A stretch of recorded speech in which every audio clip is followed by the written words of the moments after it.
Olá, meus amigos do Oração Ação. Bom estarmos reunidos, bom estarmos unidos, bom estarmos estudando juntos. O que quer que tenhamos que passar, muito melhor passarmos juntos. 1 mais 1 é sempre mais que 2, como disse o inspiradíssimo Beto Guedes. Muito bom que essa nossa fraternidade, que nosso ensaio de amor permaneça, nos fortaleça, nos elucide para bem vivermos e juntos tudo que a vida nos trouxer com o máximo proveito. Muito bem, estamos estudando o capítulo 9 da segunda parte do Livro dos Espíritos. Muito legal, muito bom esse livro, uma grande entrevista de mais de 1000 perguntas que Kardec, professor Rivaio, sumidade da educação na França, com livros publicados, respeitadíssimo discípulo de Pestalozzi, traz para nós 1019 perguntas e traz para espíritos de luz que ele teve a oportunidade de entrevistar através de médiuns de grande confiança, produzindo, gerando um livro único, um livro muito interessante, muito pertinente para uma espiritualidade, para uma religiosidade pós-iluminismo, pós-surgimento das ciências, pós-idade da razão. Porque a idade da razão, assim como para as crianças, espelha-se, manifesta-se, caracteriza-se com a idade dos porquês, a própria humanidade, depois da ciência, depois da estruturação da ciência moderna,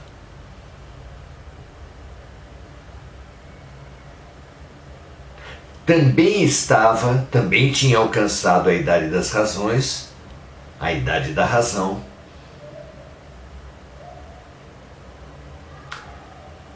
impedindo a continuidade da fé dogmática, aquela que diz que as coisas são, porque é a vontade de Deus. Ao contrário, surgiu, após a ciência, e só podia surgir nessa época, a fé raciocinada. E a fé raciocinada só podia vir ao mundo através de perguntas e respostas. Perguntas racionalmente feitas, estruturadas, agregadas, e respostas de uma lucidez tremenda, que atendem, sem dúvida, pelo menos em grande parte, a ânsia da alma humana por compreender, por entender a lógica, a ética, a razão profunda de tudo que existe.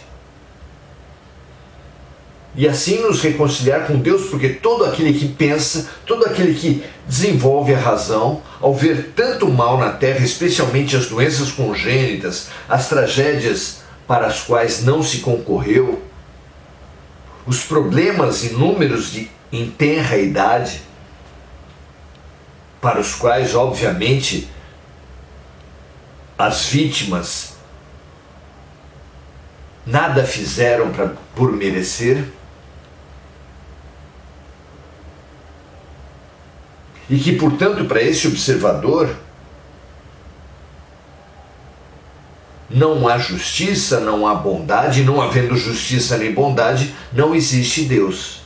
Absolutamente lógico. Quem olha a vida na perspectiva do imediatismo, da vida presente apenas, não pode crer em Deus. Tantas são as injustiças e os males que acometem a vida dos indivíduos, das famílias, das coletividades. Mas, quando a mensagem vem de espíritos, ou seja, de seres humanos sem o corpo, que já viveram na Terra e que agora estão sem o corpo, uma nova perspectiva se desenha, a vida não começa no berço, não termina no túmulo. Uma perspectiva ampla, generosa, profunda se abre para esse mesmo pensador. E hoje nós viemos falar sobre um aspecto específico desse mal. As maldições. As maldições. Assim como as bênçãos. Que efeito elas têm? Como elas atingem? Elas atingem de verdade? Elas têm algum efeito prático? Então pensemos assim: o ser humano tem 4 linhas de manifestação das suas ideias, dos seus desejos, da sua presença no mundo. Pensamentos, sentimentos, palavras e ações. Essas 4 manifestações podem, obviamente, ser para a luz ou para a sombra, para o bem ou para o mal, para usar uma linguagem mais simples. De forma que é possível bem sentir e mal sentir, bem pensar e mal pensar, bem fazer e mal fazer, e bem dizer e mal dizer.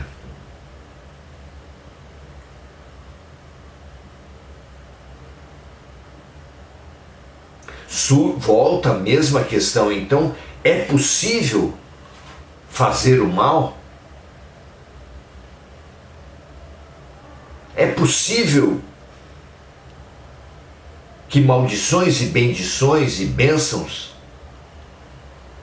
tenham efeito sobre a prática, sobre a vida? Vamos ver o que dizem os espíritos a uma pergunta de Allan Kardec nesse sentido. Diz Kardec assim, na questão 557 de O Livro dos Espíritos: a bênção e a maldição podem atrair o bem e o mal para aqueles sobre os quais elas são lançadas. Vejamos a resposta. Deus, dizem os espíritos em resposta a Kardec, não leva em consideração uma maldição injusta. E aquele que a pronuncia torna-se culpado perante ele. Como o homem possui os 2 opostos, o bem e o mal, é possível que a maldição exerça uma influência momentânea, até mesmo sobre a matéria. Entretanto, a influência de uma maldição somente se verifica com a permissão de Deus, e porque aquele que a sofre precisa passar por essa provação. Aliás, é mais comum serem amaldiçoados os maus e abençoados os bons. A bênção e a maldição jamais impedirão que Deus exerça a sua justiça. A maldição atinge apenas aquele que é realmente mau, e a bênção só cobre com sua proteção aquele que a merece.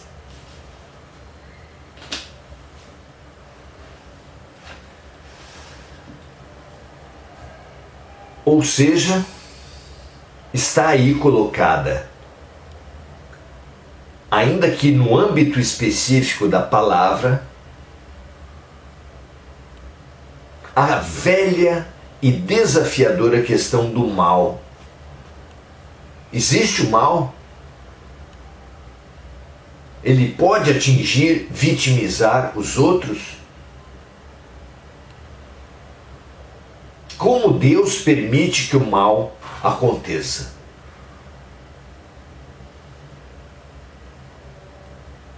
O mal faz parte dos planos de Deus? Se faz, como Ele permite? Se não faz, como Ele pode ser todo-poderoso? Parece não haver saída. Porém, quando expandimos a dimensão, introduzindo o aspecto tempo e introduzindo a questão da superficialidade e profundidade, uma nova visão do mal se coloca. É Paulo de Tarso quem insere a questão do tempo na análise do bem e do mal. Diz ele que o plantio é livre, mas a colheita é obrigatória.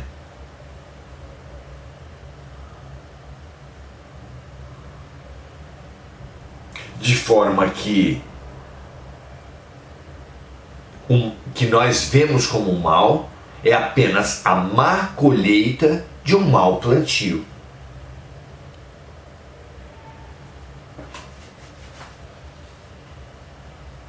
Assim nós entendemos que há uma lei de ação e reação, que na física se coloca claramente que a toda ação corresponde uma reação de igual intensidade e sentido contrário. Então aquele que cometeu uma violência atrai para si uma situação que possa diluir as consequências da sua maldade, digamos assim, seja diluindo esse rancor, essa culpa, essa mágoa geradas pelo erro, através da prática do bem, seja colocando o agressor no lugar do agredido, no que nós costumamos chamar de lei do karma, lei de ação e reação, que muitas vezes realmente faz o agressor ser agredido na mesma forma que agrediu. Portanto, o segundo aspecto a ser introduzido na questão do bem e do mal é esse aspecto da superfície e da profundidade. Podemos comparar com uma criança, até porque certamente ao falar de criança não nos referimos apenas à criança cujo corpo tem poucos anos, mas a criança espiritual, a criatura imatura. A criatura imatura, assim como a criança nos primeiros anos de sua existência, vive o egocentrismo. Vive o que a psicologia chama de reinado infantil. E não é por outro motivo que vivemos essa violência, essas guerras, essa opressão na terra, senão a primazia do orgulho, do egoísmo, do reinado infantil das almas. E uma criança, quando é contrariada, ela imagina que aquela situação é o mal. Ela tem certeza que os portadores daquela contrariedade, daquela adversidade, são malvados. Mas será que é sempre assim? Se um adulto leva uma criança para vacinar e ela sofre a agulhada, esse adulto estará fazendo mal para a criança? Mas a criança não poderá pensar que sim?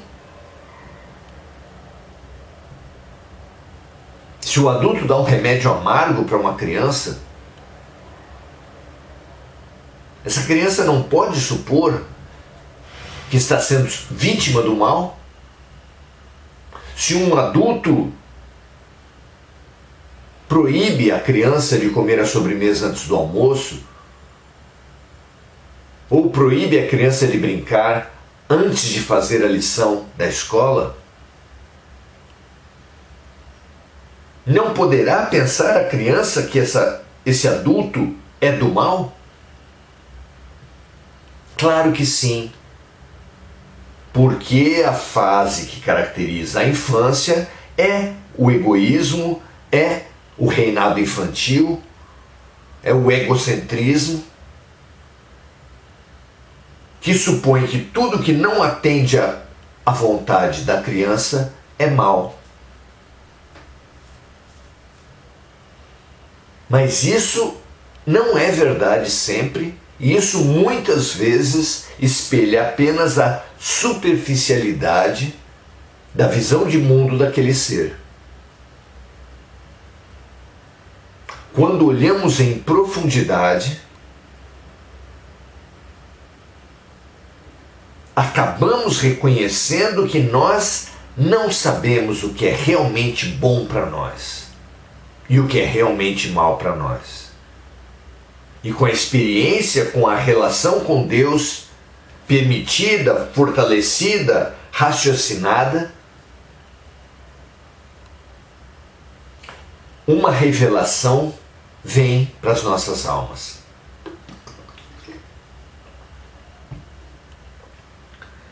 Não cai uma folha de uma árvore que não seja pela vontade de Deus, todos os fios de vossas cabeças estão contados. Existe uma lei de atração que é totalmente benéfica, terapêutica, pedagógica, e que diz assim: quando uma criatura espalha à sua volta uma aura, um campo energético desarmônico, Deus, a vida, o universo não ficam indiferentes, nem poderiam, porque Deus é amor. E através da lei da atração, fazem com que essa desarmonia energética atraia outras desarmonias energéticas que propiciam ao ser ver-se através do outro. Não é à toa que a psicologia fala que o outro é o espelho do eu. Nós atraímos pessoas, seres, situações à nossa volta que falam sobre nós mesmos, que nos irritam, que nos tiram do sério, exatamente porque espelham as nossas fragilidades. Por isso Jesus disse: bem-aventurados os inimigos, numa lição profundamente incompreendida. O outro é espelho para o eu. Todos nós precisamos de espelho para refletir e nos reharmonizar. É para isso que serve o outro, é para isso que a lei de atração traz um outro muito semelhante em suas harmonias às nossas. De forma que o outro é espelho para o eu e nós, o eu, é espelho para o outro. Uma mão lava a outra, um cozinheiro afia uma faca na outra. E numa família, uns irritam os outros, uns advertem os outros, uns fazem pensar aos outros por estarem exemplarmente ligados pela lei de atração. Isso é o mal? Ou isso é, na verdade, o bem? No campo da palavra, da bênção e da maldição, nós temos algo parecido. E a pergunta é: a bênção e a maldição podem atrair o bem e o mal para aqueles sobre as quais elas são lançadas? Vejamos a resposta. Deus não leva em consideração uma maldição injusta e aquele que a pronuncia torna-se culpado perante ele. Como o homem possui os dois opostos, o bem e o mal, é possível que a maldição exerça uma influência momentânea, até mesmo sobre a matéria, devido à sintonia, devido à atração. E continuam os espíritos: entretanto, a influência de uma maldição somente se verifica com a permissão de Deus. E porque aquele que a sofre precisa passar por essa provação. Portanto, não é o mal para aquela pessoa. Se na nossa superficialidade parece, se no nosso imediatismo parece que aquilo é o mal, em profundidade não é. Porque ele precisava passar por aquele chacoalhão, mesmo que drástico.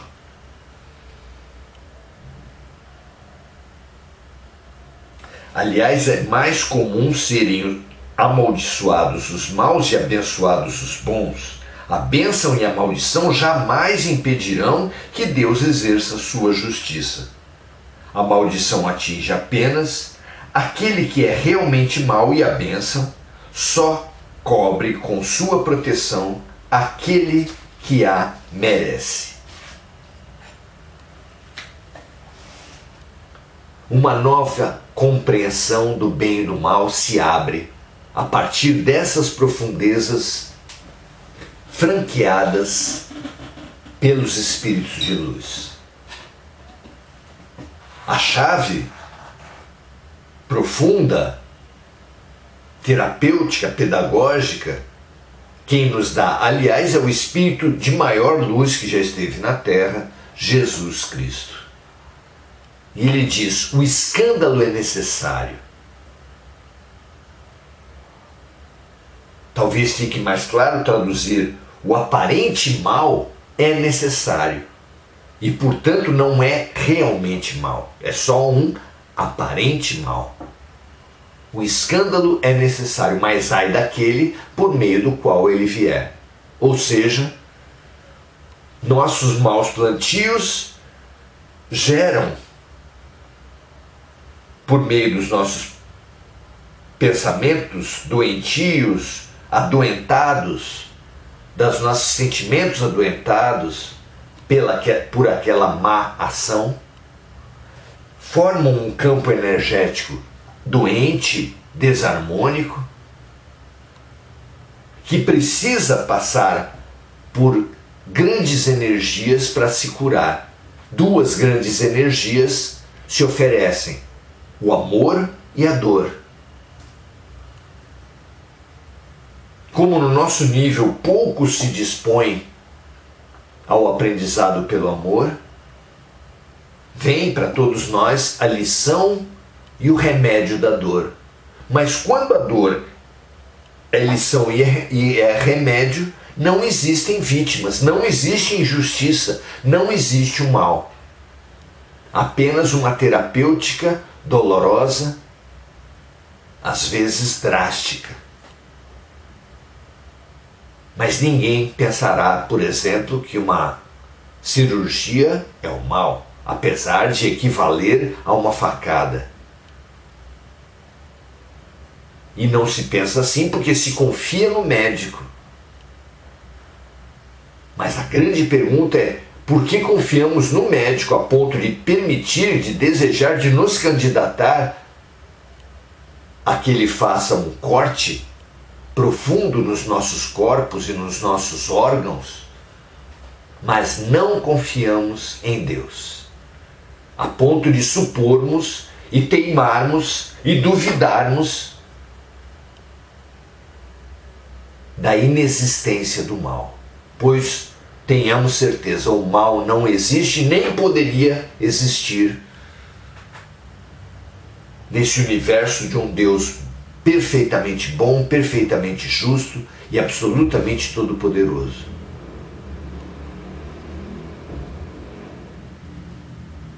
Que essa certeza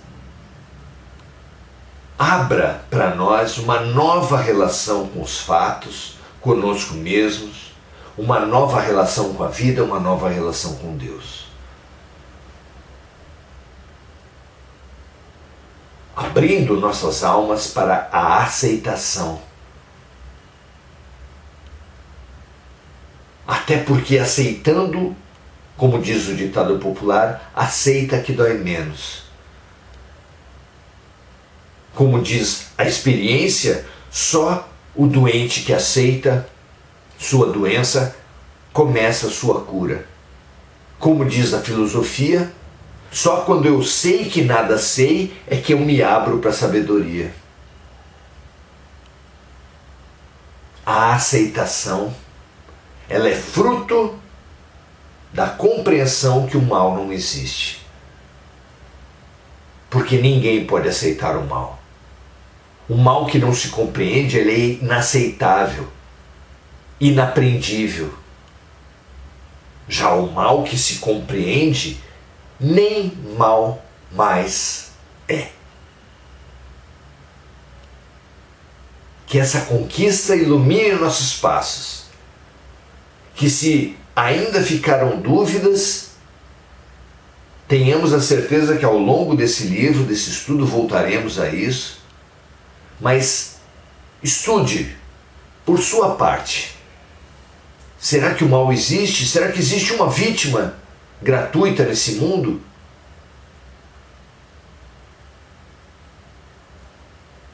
Que a ação de Deus, sempre benéfica, sempre terapêutica e sempre pedagógica, se faça em nossas vidas. E que a aceitação seja a chave que permitirá dessa aparente maldade vir a profunda e verdadeira luz para as nossas vidas. Muito bom. Saudar os amigos que estão conosco aqui. Mônica Silva, Luciana Atena, Marco Aurélio Trindade,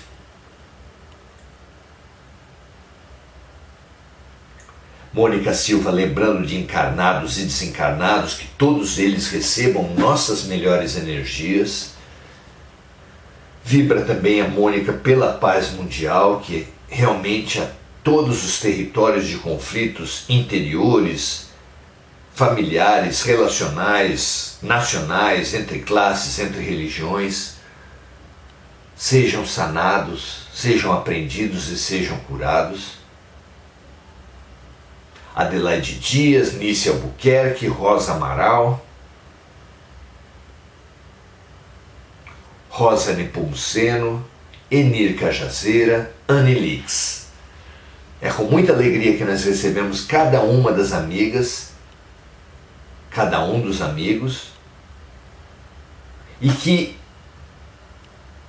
nossa lucidez, que avançou hoje um pouco, possa se unir numa grande corrente de luz, numa grande quantidade de luz que transborde nossos próprios seres e inunde toda a humanidade da Terra.